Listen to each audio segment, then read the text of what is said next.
kakak beradik Hartono, yaitu Budi Hartono dan juga Michael Hartono kini menduduki puncak jajaran orang terkaya di Indonesia versi Forbes. Keberhasilan Como promosi ke Serie A bakal mustahil terjadi tanpa sokongan finansial dari pemilik saham mayoritas, yakni keluarga Hartono.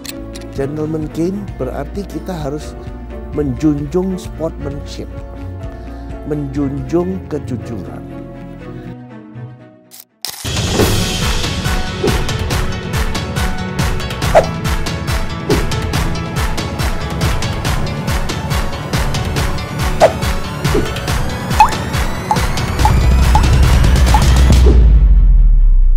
Kehidupan sederhana Hartono bersaudara menarik perhatian publik, mengingat kondisi konglomerat ini yang memiliki kekayaan berlimpah.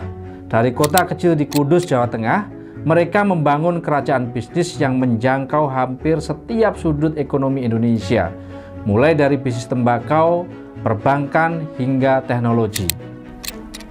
Michael dan Budi Hartono, kakak beradik yang mengepakkan sayapnya dalam berbagai bisnis dan menjadi orang terkaya nomor 2 di Indonesia dengan total kekayaan hingga 794 triliun rupiah. Kekayaan Michael Hartono diperkirakan mencapai USD 24 miliar atau setara dengan 389 triliun. Sedangkan Budi Hartono memiliki kekayaan sekitar 25 miliar US dollar atau setara 405 triliun rupiah. Hartono bersaudara, pemilik grup Jarum ini bukan hanya simbol kemewahan, tetapi juga lambang dari strategi bisnis yang tidak tertandingi. Sukses besar mereka tidak datang dalam semalam. Dimulai dari bisnis kecil di Kudus, Jawa Tengah pada tahun 1950-an, Hartono bersaudara membangun kerajaan bisnis yang meluas hingga menjadi raksasa multinasional. Kepemilikan mereka atas Bank Sentral Asia (BCA), bank terbesar di Indonesia, menjadikan nama mereka identik dengan stabilitas dan inovasi di sektor perbankan di Indonesia. Dengan kepiawaian membaca peluang dan mengelola risiko, mereka berhasil memadukan tradisi dengan inovasi yang modern. Namun cerita mereka bukan hanya soal angka, tetapi juga soal visi besar yang mengubah bisnis lokal menjadi kekuatan global. Keberhasilan mereka tidak berhenti pada industri tembakau saja di Jarum, Kudus. Pada tahun 2002, Hartono bersaudara memperluas bisnis mereka dengan mengakuisisi Bank Sentral Asia dari Lim Siu Leong yang memiliki grup Indofood, Indomaret, Indomobil, Indosmen, dan juga Indosiar pada waktu itu. BCA saat itu sedang menghadapi krisis akibat krisis moneter tahun 97. Langkah ini terbukti sebagai salah satu keputusan paling cerdas dalam dunia bisnis Indonesia, karena BCA kini menjadi bank terbesar di Asia Tenggara yang berdasarkan nilai pasar. Jarum mengakuisisi BCA dengan nilai 3,45 triliun rupiah. Tahun 2025, nilai BCA sudah mencapai 1.183 triliun rupiah, naik 343 kali semenjak pembeliannya. Selain Jarum dan BCA, mereka juga memiliki portfolio investasi yang mencakup sektor properti, elektronik dengan Polytronnya, agribisnis, startup teknologi, bahkan hingga memiliki klub bola Como 1907 di Liga Serie A Italia. Kesuksesan mereka didukung oleh kombinasi antara visi jangka panjang, kemampuan membaca peluang, dan pengelolaan risiko yang cermat. Meskipun kekayaan mereka sering menjadi sorotan, Hartono bersaudara tetap dikenal sebagai figur yang jarang tampil di media dan cenderung menjaga kehidupan pribadi mereka dari publik. Namun kontribusi mereka terhadap ekonomi Indonesia, baik melalui bisnis maupun investasi, menjadikan mereka tokoh yang tidak tergantikan dalam sejarah bisnis di tanah air. Bagaimana latar belakang kehidupannya, kisah kegagalannya, dan kisah suksesnya? Dan pelajaran apa yang bisa kita ambil dari kisah Michael dan Budi Hartono ini, sang pendiri grup Jarum? Kita kupas dalam Kupi Panas FS, saya Farid Subhan. Jangan lupa untuk like, komen, dan subscribe agar tidak ketinggalan konten Kupas FS yang akan datang. Kita ngopi dulu.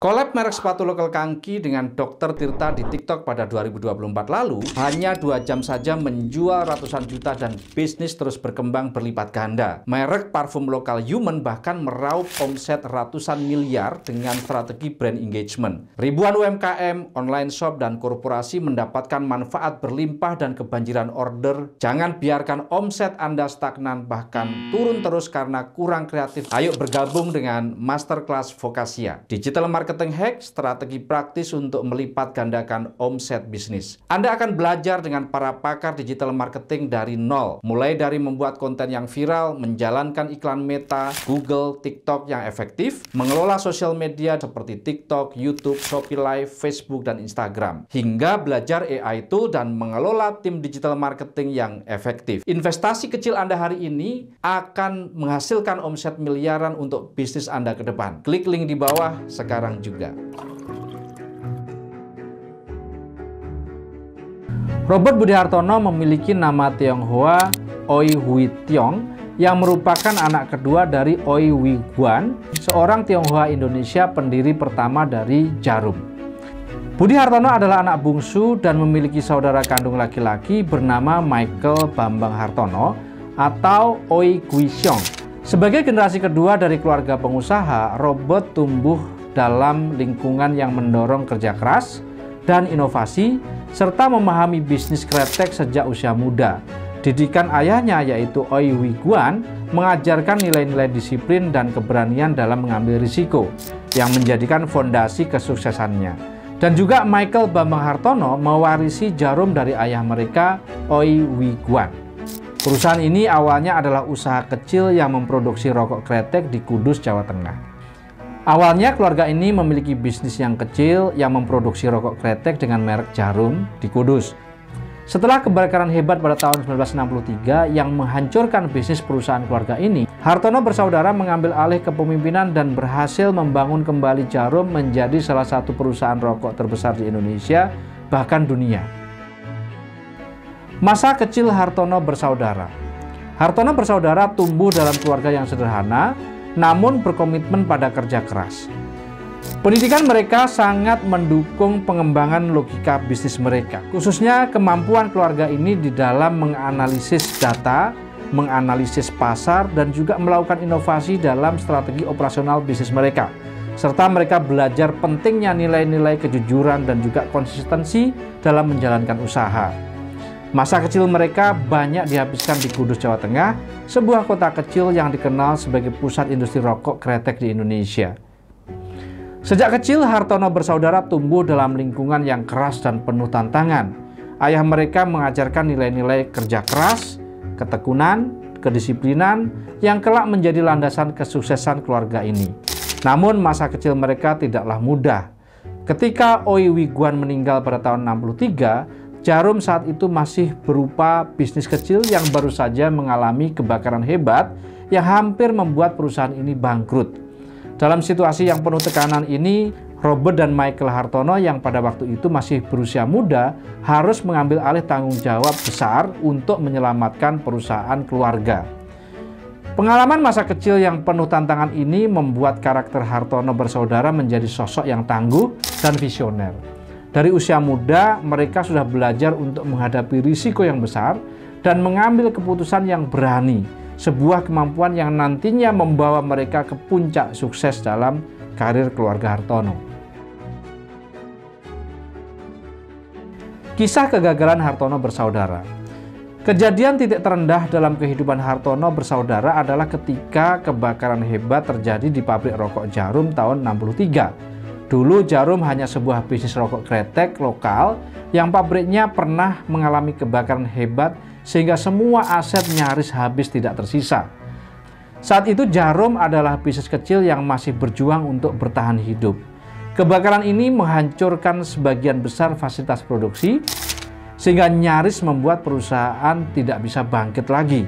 Tidak hanya kehilangan aset fisik mereka, tetapi keluarga ini juga menghadapi tantangan yang besar karena tekanan yang besar dari faktor finansial dan juga faktor psikologis yang harus mereka hadapi dari akibat kebakaran. Kerugian ini membuat Hartono bersaudara berada di titik terendah. menghadapi ancaman kehancuran bisnis keluarga. Kematian ayah mereka yaitu Oi Wiguan pada waktu yang hampir bersamaan, hal ini semakin memperberat situasi berat mereka. Robert dan Michael Hartono yang saat itu masih sangat muda harus mengambil alih tanggung jawab untuk menyelamatkan perusahaan dari keadaan yang serba sulit. Bagi dua pemuda ini sebelumnya belum memiliki pengalaman yang mendalam dalam memimpin bisnis, akhirnya harus menghadapi ujian yang sangat besar. Namun dari titik terendah dari kehidupan keluarga Hartono yang ditempa, mereka akhirnya memutuskan untuk tidak menyerah dan justru menggunakan momen ini sebagai satu batu loncatan untuk merombak strategi bisnis jarum. Mereka fokus pada inovasi, memperbaiki manajemen, dan meningkatkan kualitas produk. Perlahan tapi pasti mereka tidak hanya menyelamatkan jarum dari kebangkrutan, tetapi juga menjadikan salah satu produsen rokok kretek terbesar di dunia. Keberhasilan ini menunjukkan bahwa kegagalan tidak menjadi akhir, melainkan awal dari perjalanan sukses yang luar biasa bagi keluarga Hartono. Dalam prosesnya, mereka tidak hanya membangun kembali pabrik dengan teknologi yang modern, tetapi juga memperbaiki manajemen internal dan juga melakukan efisiensi operasionalisasi bisnisnya. Dengan semangat yang pantang menyerah, mereka memperkenalkan sistem produksi baru yang lebih efisien, melakukan diversifikasi produk, dan melakukan strategi pemasaran yang inovatif yang memperluas pangsa pasar jarum ke tingkat nasional. Kisah sukses Hartono bersaudara. Mereka berhasil membangun Jarum menjadi salah satu perusahaan rokok terbesar di dunia dengan inovasi dalam produk kretek yang memadukan kualitas yang tinggi dan efisiensi produksi. Selain itu, mereka mengembangkan diversifikasi bisnis ke berbagai sektor properti, termasuk membangun Grand Indonesia, salah satu pusat perbelanjaan ikonik di Jakarta di Bundaran HI. Di sektor perbankan, investasi mereka di Bank Sentral Asia atau BCA tidak hanya memperkuat posisi finansial mereka, tetapi juga menjadikan BCA sebagai salah satu bank terbesar di Indonesia. Hartono bersaudara juga melakukan investasi besar di sektor teknologi, seperti dalam pengembangan layanan fintech dan juga integrasi teknologi digital dalam berbagai lini bisnis mereka, yang memperluas jangkauan Jarum Group secara global. Investasi strategis mereka di BCA menjadi pilar utama kekayaan Hartono bersaudara. Hartono bersaudara juga sukses mempertahankan kelangsungan perusahaan rokok Jarum yang pada tahun 72 berhasil memperluas pasarnya sampai ekspor ke luar negeri. Perusahaan ini juga terus berkembang dengan menghadirkan produk-produk unggulan seperti Jarum Filter dan juga Jarum Super.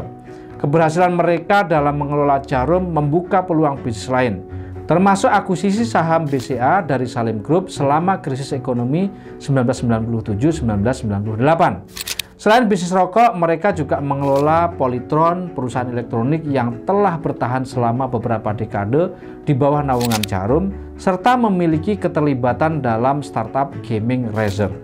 Selain itu, Hartono bersaudara juga mengelola aset besar berupa 65.000 hektar perkebunan kelapa sawit, serta properti mewah seperti Grand Indonesia. Mereka juga merambah ke sektor e-commerce dengan membeli Blibli.com, dan juga media dengan mengakuisisi Kaskus yang dikelola di bawah naungan Ventures Global Digital Prima. Sepak terjang Hartono bersaudara. Hartono bersaudara menggabungkan tradisi dan inovasi modern dalam bisnis jarum. Mereka menjaga warisan budaya kretek sembari memperkenalkan efisiensi teknologi di lini produksi. Dalam sektor perbankan yaitu BCA, mereka memimpin transformasi digital dengan menghadirkan layanan internet banking, mobile banking, dan juga aplikasi MyBCA. Langkah ini mempermudah jutaan nasabah untuk mengakses layanan perbankan secara real-time, menjadikan BCA sebagai bank dengan ekosistem digital yang paling kuat dan terpercaya di Indonesia. Hartono bersaudara memainkan peran penting dalam transformasi bisnis di Indonesia, khususnya dalam diversifikasi usaha, adaptasi terhadap perubahan zaman, dan kontribusi pada pertumbuhan ekonomi nasional. Beberapa strategi yang dilakukan oleh keluarga Hartono adalah diantaranya yang pertama adalah diversifikasi bisnis. Bermula dari bisnis rokok melalui Jarum, mereka berhasil memperluas portfolio mereka ke sektor perbankan dengan mengakuisisi BCA dalam krisis ekonomi 97-98. Langkah ini menunjukkan kemampuan mereka membaca peluang di tengah tantangan yang sulit pada saat itu. Mereka juga mengelola Polytron, perusahaan elektronik yang telah bertahan selama puluhan tahun. serta memiliki properti mewah seperti Grand Indonesia di Bundaran HI yang menjadi ikon pusat perbelanjaan di Jakarta. Djarum bahkan juga memiliki klub bola Serie A Italia Como 1907. Yang kedua adalah inovasi di era digital. Hartono bersaudara merambah dunia digital dengan membeli Bibli.com, salah satu platform e-commerce terkemuka di Indonesia. Mereka juga terlihat dalam media digital seperti akuisisi Kaskus yang sempat menjadi forum terbesar di Indonesia. Melalui Ventures Global Digital Prima, mereka mendukung inovasi di berbagai sektor teknologi termasuk gaming melalui Razer. Yang ketiga, pemanfaatan aset strategis. Dengan mengelola 65.000 hektar perkebunan kelapa sawit, mereka memanfaatkan sumber daya alam Indonesia secara strategis, berkontribusi pada sektor agribisnis yang menjadi tulang punggung perekonomian nasional. Investasi mereka dalam properti seperti Grand Indonesia menunjukkan pemahaman mereka terhadap potensi pasar properti premium di Indonesia. Keempat, kepemimpinan visioner. Hartono bersaudara tidak hanya fokus pada ekspansi, tetapi juga pada keberlanjutan bisnis mereka. Membangun perusahaan yang adaptif terhadap perubahan zaman. Dengan portofolio bisnis yang mencakup sektor tradisional hingga digital, mereka mampu menciptakan ekosistem bisnis yang tangguh menghadapi dinamika pasar yang terus berubah. Kelima, kontribusi pada ekonomi Indonesia. Berbagai bisnis yang mereka kelola memberikan kontribusi signifikan terhadap penciptaan lapangan kerja di Indonesia. Dengan membawa merek-merek seperti Polytron, Blibli ke pasar nasional dan juga internasional, mereka mampu meningkatkan daya saing produk Indonesia. Paling tidak berkontribusi untuk membangun ekonomi Indonesia. Transformasi bisnis yang mereka lakukan tidak hanya mencerminkan keahlian mereka dalam manajemen, tetapi juga memberikan dampak positif bagi perkembangan ekonomi Indonesia secara keseluruhan. Pelajaran bisnis dari grup Djarum. Pertama, adaptasi terhadap perubahan.